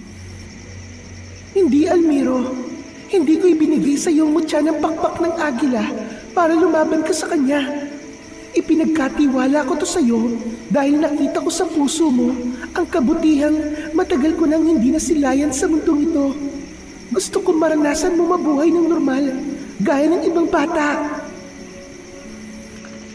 Pero, mahal na diwata, bakit sa baryo namin siya umatake? Hindi kaya nararamdaman niya kung nasa ng mutya? Maaaring totoo ang hinala mo, Almiro. Bilang si Adora ang unang nagmamay-ari ng mutya ng pakpak ng agila, ay baka may koneksyon pa rin siya dito. Maaaring nararamdaman niya ang presensya ng mutya at marahil yun ang dahilan kung bakit siya umaatake sa inyo. Ibig mong sabihin, kukunin niya sa akin ng mutya? Ganun ba? Naku, nanganganib na pala ang buhay ko. Inalulungkot ko, Almiro, pero mukhang ganun na nga ang nangyayari. Kung gusto mo, ay maaari kong bawiin na sa iyong mutya. Wala kang obligasyon na pasanin ang responsibilidad na kaakibat nito sa ngayon. Naiintindihan ko na isa ka lang bata at ayokong mapahamak ka. Natigilan si Almiro sa sinabi sa kanya ni Maningning. Naisip niya na kung sakaling mawawala ang mutya sa kanya, ay hindi nun masisiguro na hihinto na ang mandurugo sa pagsalakay sa baryo nila. Ang mutya ng pakpak ng agila na lamang ang pag-asa nila para lumaban at kung mawawala pa yun sa kanya, ay baka mas lalo silang manganib. Hindi, huwag niyo pong kunin sa akin ng mutya. Higit na kailangan ko po mutya ngayon, mahal na diwatang maningning.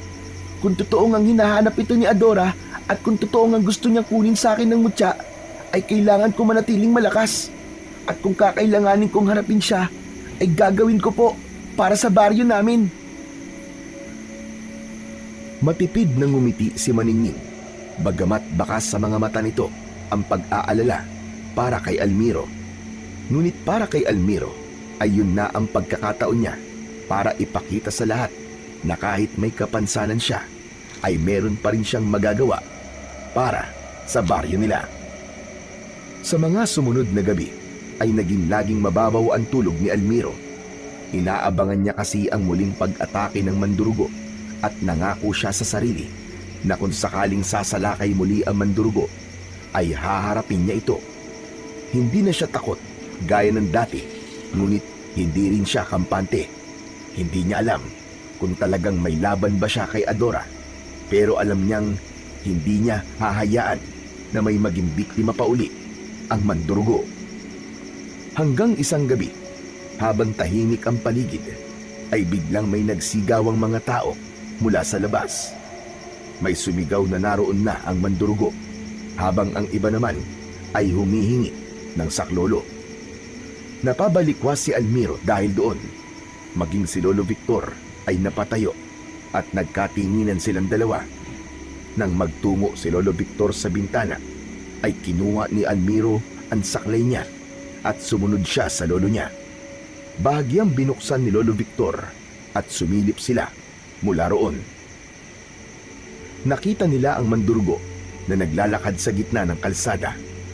Baka sa nakakatakot na mukha nito ang galit. Ilabas niyo ang may hawak ng aking mutya. Alam kong naririto siya. At hindi ako titigil hanggat hindi ko nababawi ang sakin. Bumilis ang tibok ng puso ni Almiro. Napako ang tingin niya sa mandurugo. Lumayo siya sa bintana at mabilis niyang kinuha sa kusina ang isang itak na ginagamit ni Lolo Victor sa pagputol ng mga panggatong nila na kahoy. Walang lingon-likod na nagtungo siya sa pinto, ngunit bago pa siya makalapit doon, ay nahawakan na siya ng lolo niya sa isa niyang braso. Almiro! Sandali lang po, anong gagawin mo? Kailangan ko pang lumabas, Lo. Lalabanan ko po mandurugo. Ano? Sus Mariosep ka bata ka, ano ba sinasabi mo? Hindi ka lalabas. Wala kang laban sa kanya, Almiro. Huwag kang magpakabayani. Pero kailangan ko po itong gawin, Lo. Kailangan ko pong patunayan na may silbi ako at hindi po ako pabigat sa baryo natin. Pambihira ka. Maraming paraan para mapatunayan mo yan, Almiro. Pero hindi sa paraan na makikipaglaban ka sa isang aswang at ibubuwis mo ang sarili mong buhay. Nag-aalab ang damdamin ni Almiro. Sa kabila ng pangambang bumabalot sa kanyang dibdib, ay alam niyang yun na ang pagkakataong hinihintay niya para tapusin ang pananalasa ng mandurugo sa baryo nila. Naisip ni Almiro na ipaalam na sa kanyang lolo ang tungkol sa mutya ng pakpak ng agila. Naisip niya na kapag nalaman nito na meron siyang ganung mutya, ay papayagan na siya nito sa gusto niyang gawin. Nanginginig ang mga kamay ni Almiro nang ilabas niya mula sa bulsa ng kanyang short ang mutya ng pakpak ng agila. Isinabit niya yon sa kanyang leeg at agad naman niyang naramdaman ang paggapang ng malakas na kapangyarihan nun sa buo niyang katawan. Naging normal na ang kaliwang paa niya at binitiwan niya ang kanyang saklay. Nanlaki ang mga mata ni Lolo Victor at hindi ito makapaniwala sa nangyari. Diyos na mamagin! Anong nangyari? Bakit gumaling na ang paa mo? Lolo, dahil po sa mutya ng pakpak ng agila na suot ko po ngayon, ang mutya po na ito ang hinahanap po ng mandurugo. Ibinigay po sa akin ito ng agilang inalagaan natin. Isa pala siyang diwata, Lolo. Ibinigay niya po sa akin ng mutya para magkaroon po ako ng kakayahang makalakad. Pero hindi lang po yun ang kayang gawin ng mutyan to. Marami pa po akong kayang gawin. Pero wala na po akong oras isa-isahin ng mga yun, Lo. Kailangan ko na pong labanan ng mandurugo bago pa siya may mapatay ulit. Hindi ko pa masyadong maintindihan ang sinasabi mo. Pero kahit na anong mutya pa ang meron ka, ay hindi pa rin ako pumapayag na makipaglaban ka sa isang kampo ng kadiliman. Hindi maaari, Apo. Baka ikaw ay mapahamak. Pero Lo, wala ka pong dapat ipag-alala. Protektado po ako ng mutya ng pakpak ng agila. Hindi po ako nito pababayaan, Lo. Maniwala po kayo. Ay nako, tumigil ka na nga sa kaibangan mo, Almiro. Manahimik ka. Magsasalita pa sana si Almiro nang biglang kinuha ni Lolo Victor ang mutya mula sa kanyang leeg. Muling bumalik ang pagiging pilay niya, kaya napaupo siya sa sahig. Kinuha ni Lolo Victor ang itak mula kay Almiro at walang pag-aatubiling pinutol nito ang saklay sa gitna. Tumilapo ng kalahati ng kahoy sa kabilang dulo ng kubo. Lolo, bakit niyo po sinira ang saklay ko? Ano pong ginawa niyo?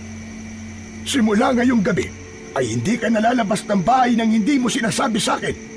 At itong mutya na ito, ako na ang magtatago nito at kahit kailan, hindi mo to pwedeng kunin sa akin, Elmiro.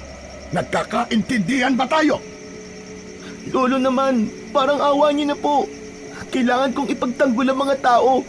Ibalik niyo po sa akin ang mutya. Tumigil ka na, Almiro. Makikinig ka sa akin dahil ako nakakaalam kung ano ang makakabuti sa iyong bata ka. At kapag sinuway mo ko, mas mabuti nang umalis ka na lang dito. Tila pinagbagsakan ng langit at lupa si Almiro sa kanyang narinig. Nanatili siyang nakaupo sa sahig at hindi niya na napigilang mapaluwa. Alam niya na sa sandaling yun ay hindi maniniwala ang lolo niya na kaya niyang lumaban basta hawak niya ang mutya ng pakpak ng agila. Bagamat naiintindihan niya ang reaksyon ni Lolo Victor, ay hindi pa rin niya maiwasang makaramdam ng pagtatampo dito dahil sa pagpigil nito sa kanya na labanan ang mandurugo. Isang umaga, nakaupo si Almiro sa may hagdan ng kanilang bahay habang ang mga mata niya ay nakatitig lamang sa kawalan. Sa harapan ng bahay nila ay abala si Lolo Victor sa pagsisibak ng mga kahoy. Mula sa di kalayuan ay nakita niyang papalapit si Benok na may hawak na supot ng mga hinog na bayabas. Paglapit ni Benok ay agad itong umupo sa tabi ni Almiro. Tara sa gubat, Almiro. Maglaro tayo ron o kaya magpakain tayo ng mga ibon. Ilang araw na tayong hindi nakakapunta sa gubat, di ba? Benok, pasensya na. Hindi na ako pwedeng lumabas eh. Ano? Bakit ka naman bawal lumabas? Ayaw na ni Lolo Victor eh. Nag-aalala siya dahil sa mandurugo. Grabe, ang higpit-higpit naman ng lolo mo. Walang pakisama. Ay, sorry. Baka nga pala marinig niya ako. Pero sa bagay, lahat naman takot na talaga sa mandurugo eh. Kagabi nga, may 3 na naman pinatay yung mandurugo na yun. Si Mang Pedro tapos yung asawa ni Mang Kaloy na buntis. May iba pa, pero hindi ko na alam kung sino-sino. Mabuti na lang talaga, hindi pinuntirya na mandurugo ang bahay namin. Napatingin si Almiro sa lolo niya na noon ay abala pa rin sa pagsisibak ng kahoy. Ngunit habang binabanggit ni Benok ang mga pangalan ng mga biktima, ay napansin niyang bigla itong huminto sa ginagawa. Para bang may kung anong lungkot ang bumalot sa katawan nito. Oo nga pala, narinig mo ba kagabi, Almiro? Hinahanap daw ng mandurugo yung mutya ng pakpak ng agila. Alam din pala ng mandurugo ang tungkol sa mutya mo, Almiro. Narinig ko, Benok. Sumisigaw siya na gusto niyang makita ang may hawak ng mutya ng pakpak ng agila. Ibibigay mo ba ang mutya sa mandurugo, Almiro? Hindi kaya kapag nakuha niya yun, umalis na siya? Hindi kailanman. Hindi ko ibibigay sa kanya ang mutya, Benok. Hindi ako sigurado kung titigil siya kapag nakuha niya na yun. Baka nga, kapag mas lumakas pa siya, ay mas marami pa siyang mapatay. Hindi lang dito sa baryo natin, kundi sa iba pang mga lugar. Sa bagay, tama ka rin. Baka yun pa maging dahilan ng tuluyang pagkawasak ng baryo natin. Maya-maya pa, lumapit si Lolo Victor sa kanila at matiim nitong tinignan si Benok. Benok, umuwi ka na. Baka hinahanap ka na sa inyo. Ayos lang po, Lolo Victor. Nagpaalam naman po ako sa nanay ko. Alam po niya na nandito po ako. Umuwi ka na, Benok. Sige na. Huwag ka nang makulit. Napalingon si Benok kay Almiro na parabang ayaw pa nitong umalis. Ngunit tumango na lang ito at tinapik siya sa balikat. O paano? Sige, Almiro. Aalis na ako. Saka na lang siguro tayo maglaro kapag wala na dito sa baryo natin ang mandurugo. Wala sa sariling tumango si Almiro.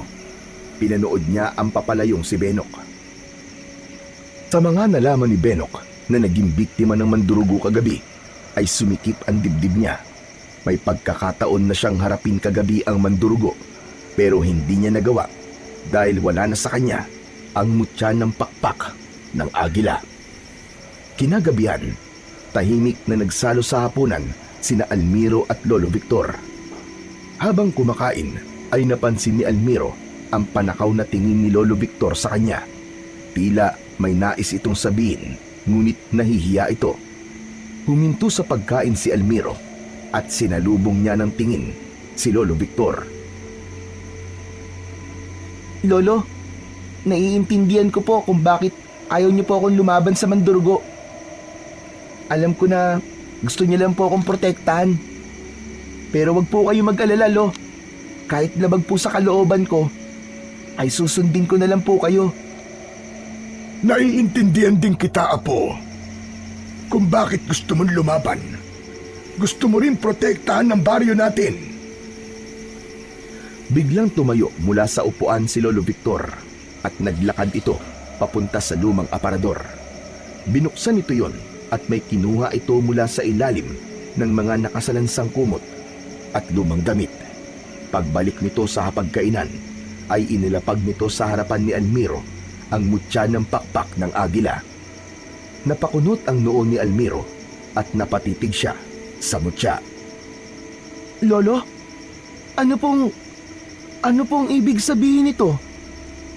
Ang totoo ay natatakot pa rin ako na lumaban ka sa Mandurugo, Apo. Natatakot akong baka mapahamak ka. Pero baka nga may dahilan kung bakit binigyan ka ng mutya ng diwata. Gaya mo, ayoko ring may mamatay pa dahil sa Mandurugong yun. Kung may kakayahan kang tumulong, ay hindi ko na yun hahadlangan pa, Apo. Pinapayagan na kitang labanan ng Mandurugo na yun, Almiro. Hindi na napigilan pa ni Almiro ang mapangiti. Mabilis niyang kinuha ang mutya at agad yung isinabit sa kanyang leeg. Muling bumalik ang lakas ng mutya sa kanyang katawan at bumalik na sa normal ang kaliwa niyang paa. Tumayo siya at lumapit siya sa kanyang lolo at mahigpit niya itong niyakap habang naluluwa siya. Lolo, salamat po! Salamat po talaga! Huwag ka nang umiyak. Walang anuman, Apo. Patawarin mo ko kung minaliit kita at pinagdudahan. Ngayon ay hindi na ako magdududa pa sa'yo. Mahal na mahal kita, Apo. Mahal na mahal din po kita, Lo. Sobra! Tinapik ni Lolo Victor ang likod ni Almiro at sa gabing yun ay mas lalong lumakas ang loob ni Almiro na lumaban dahil alam niyang suportado na siya ng kanyang Lolo Victor. Ilang oras matapos ang hapunan ay humiga na sina Almiro at Lolo Victor. Bago sila humiga ay nagdasal muna sila para sa kaligtasan nila at sa kaligtasan na rin ng lahat ng tao sa baryo nila. Ilang minuto nang nakahiga si Almiro pero hindi pa rin siya makatulog. Nakatitig lang siya sa kawalan at hindi niya maunawaan kung bakit kakaiba ang kaba niya ng gabing yun. Hindi nagtagal ay naputol ang katahimikan. Nakarinig sila ng sigawan ng mga tao sa labas. Nagkakagulo ang mga yun na parabang merong tinatakasan ang mga ito. Napabalikwas ng bangon si Lolo Victor. Nagmamadali itong lumapit sa bintana at sumilip mula roon. Maya-maya pa ay humarap ito kay Almiro. Almiro, Apo! Mukhang sumasalakay na naman ang Mandurugo. Tumayo na rin si Almiro. Suot pa rin niya ang mutya ng pakpak ng agila dahil hindi niya na yun kailangang itago sa kanyang lolo. Lolo, pinapayagan niyo na ba talaga ako makipaglaban sa Mandurugo? Hindi sumagot si Lolo Victor. Bagkus ay kinuha nito ang itak at inabot yun kay Almiro. Lumabas ka na, Apo. Ipakita mo sa lahat kung ano ang kaya mong gawin. May tiwala ako sa iyo, Apo. Alam kong kaya mong talunin ang pag-aasik ng lagim ng Mandurugo dito sa baryo natin. Sulong, Apo! Hindi na nakapagsalita si Almiro. Sa halip ay niyakap niya ang lolo niya ng maigpit. Matapos ang yakap na yon ay matapang siyang tumungo at pinuntahan niya ang pinto. Sa pagbukas niya ng pinto ay sumalubong sa kanya ang malamig na hangin sa labas. Isang malalim na paghinga ang pinakawalan niya bago siya naglakad palabas ng kanilang kubo para labanan ang Mandurugo. Mabilis na naglakad palayo si Almiro sa bahay nila at hinanap niya kung nasaan ang nilalang na nagdudulot ng lagim sa kanilang baryo. Tumigil siya sa gitna ng kalsada at tumingala sa kalangitan. Doon ay nakita niya ang mandurugo na lumilipad. Napansin niya na may tanga nitong isang batang lalaki. Maya-maya pa ay binitiwan ng mandurugo ang bata at mabilis siyang bumulusok paibaba. Walang pag-aalinlangang tumakbo si Almiro sa direksyon kung saan mahuhulog ang bata at matagumpay niya itong nasalo. Nagulat siya nang malaman na si Benok pala ang batang yon. Maingat niya itong ibinaba sa lupa. Benok, ikaw na naman. Salamat, Almiro, ha? Teka, lalabanan mo na ba yung mandurugo? Kaya nga ako may dalang itak, di ba? Tumago ka na, Benok. Bilisan mo. Baka mamaya madagit ka na naman ng mandurugo. Parang paborito ka niya eh. Tumango si Benok at tumakbo palayo. Napansin ni Almiro na lahat ng taong nakatingin sa kanya ay hindi makapaniwala na nakakalakad na siya ng maayos. Pero hindi niya pinansin ang reaksyon ng mga ito dahil ang atensyon niya ay nasa mandurugo. Tumingala si Almiro at muling tinignan ang mandurugo. Adora! Narito ang mutya na hinahanap mo! Malakas na sumigaw ang mandurugo at mabilis itong lumipad pababa. Tumayo ito sa harapan ni Almiro habang nanlilisik ang mapupula nitong mga mata. Hindi ako makapaniwala. Sa isang bata ay pinagkatiwala ng mga diwata ang aking mutya. Hindi mo na pagmamayari ang mutya ng pakpak ng agila, Adora. Oo, minsan kang pinagkatiwalaan ng mga diwata sa mutya na to. Pero sinayang mo ang pagkakataon na yon. Ginamit mo ang kapangyarihan nito para pumatay, hindi para magligtas. Ngayon, ako na ang tagapangalaga ng mutya ng pakpak ng agila at ipapakita ko sa'yo kung paano to gamitin ng tama. Manahimik ka!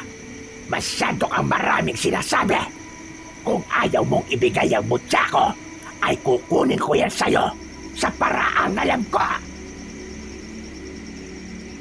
Walang babalang umatake ang mandurugo kay Almiro. Sinunggaban siya nito sa mga balikat niya at mabilis siya nitong inilipad pataas. Nang napakataas na nila ay huminto ang mandurugo. Tignan natin kung mabubuhay ka pa sa gagawin ko. Pinitiwan ng mandurugo si Almiro. Mabilis siyang bumulusok pa ibaba. Ngunit agad niyang ginamit ang kapangyarihan ng mutya ng pakpak ng agila at pinigilan niya ang tuluyan niyang pagkahulog. Lumutang siya sa ere at mabilis siyang lumipad pa itaas at hinarap ang gulat na mandurugo. Nakakalipad ka rin. Pero mas mabuti na nga yan para naman kahit paano ay may laban ka sa akin. Ngayon, ako naman! Sinugod ni Almiro ang mandurugo at sinubukan niya itong tagain sa muka. Nakaiwas ang mandurugo pero nadaplisan ito ng talim ng itak sa pisngi. Nagpatuloy ang laban ni Almiro sa mandurugo. Paulit-ulit silang nagbanggaan sa ere. Biglang lumipad ng mas mataas si Adora at saka ito umatake kay Almiro habang nakaumang ang matutulis nitong mga kuko. Sa bilis ng mandurugo ay hindi niya na nagawang makailag at bumaon ang mga kuko nito sa kanan niyang braso. Impit na napasigaw si Almiro dahil sa sakit at hapdi. Dumaloy ang dugo sa kanyang braso papunta sa kanyang kamay at halos mabitiwan niya ang hawak niyang itak. Ngunit hindi siya sumuko. Alam niya na kung susuko agad siya ay mas lalong malalagay sa higit na panganib ang kanilang baryo. Bagamat masakit ang sugat ni Almiro, ay pinili niya na manatiling kalmado habang nakalutang sa ere. Sa pagkakataon na yon, ay ginamitan na rin ni Almiro ng bilis ang mandurugo.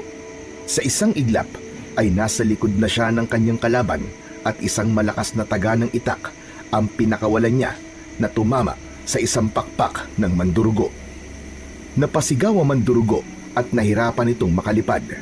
Pilit nitong ikinakampay ang mga pakpak pero unti-unti na itong nahuhulog paibaba. Agad na hinawakan ni Almiro ang braso ng mandurugo. Napatingin siya sa ibaba at nakita niya ang ilang tao na may hawak na mahahabang kawayan na may matutulis na dulo. dahil doon ay isang ideya ang pumasok sa isip niya. Malakas siyang sumigaw at siniguro niya na maririnig siya ng mga tao na nasa ibaba. Itutok niyo pataas sa mga kawayan! Bilisan niyo! Nagkagulo ang mga tao sa ibaba, pero mabilis na tumalima ang mga yon. Nagtipon-tipon ang mga ito at isa-isang tinaas ng mga ito ang mga kawayan habang nakaturo sa kalangitan ang matutulis ng mga dulo. Mas lalong hinigpitan ni Almiro ang pagkakahawak niya sa braso ng mandurugo at mabilis siyang bumulusok pa ibaba kasama ito. Napasigaw ang mandurugo habang bumabagsak sila. Nagpumiglas ito pero mas malakas na si Almiro dito kaya hindi nito nagawang makawala. Nang ilang metro na lamang ang layo nila sa lupa, ay buong lakas na ibinato ni Almiro ang mandurugo pababa sa direksyon ng mga nakaabang na matutulis na kawayan. Tumusok ang katawan ni Adora sa mga kawayan. Tumagos yun sa iba't ibang parte ng katawan nito. Takot na binitiwan ng mga tao ang kawayan. Bumagsak ang katawan ng mandurugo sa lupa. Duguan yun at wala ng buhay. Maraang bumaba si Almiro mula sa ere. Nang lumapat ang mga paa niya sa lupa, ay napaluhod siya dahil sa labis na pagod. Nilapitan siya ng mga taong tuwang-tuwa at hindi makapaniwala sa mga ginawa ni Almiro. Ngunit sa dami ng mga taong nakapaligid sa kanya, ay isa lang ang kanyang nilapitan.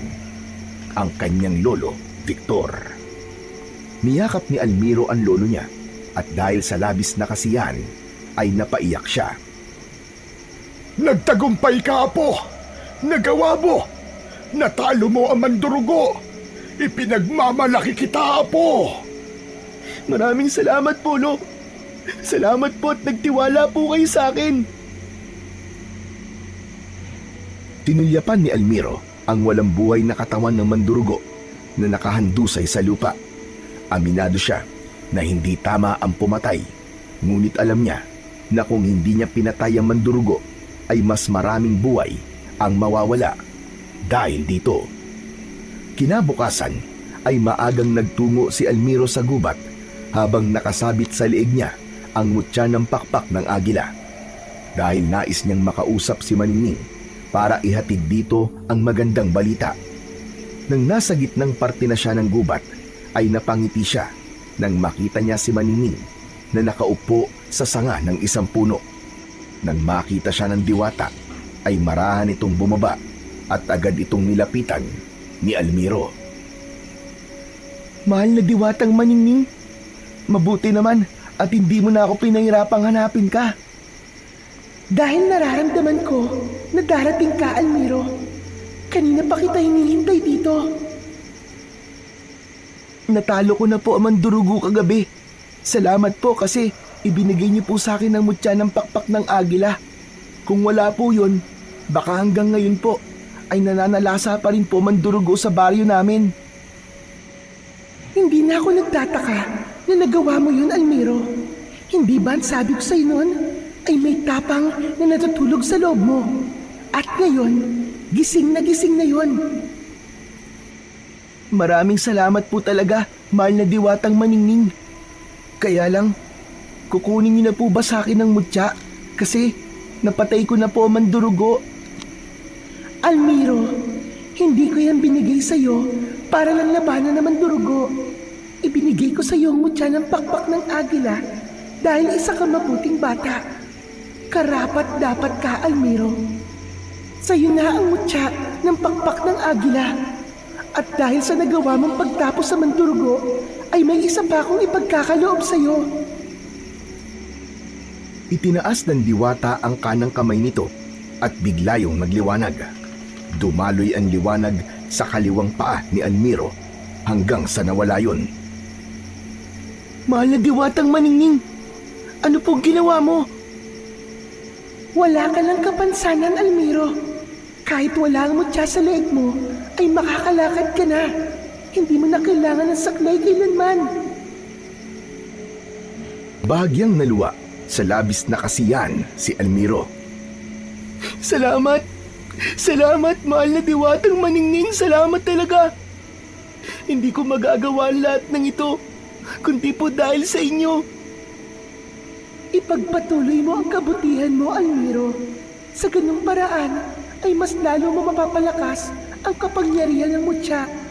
Isa pa, sa dami ng hindi magagandang nangyari sa inyong mundo, ay nangangailangan ito ng mas maraming tao na kagaya mo.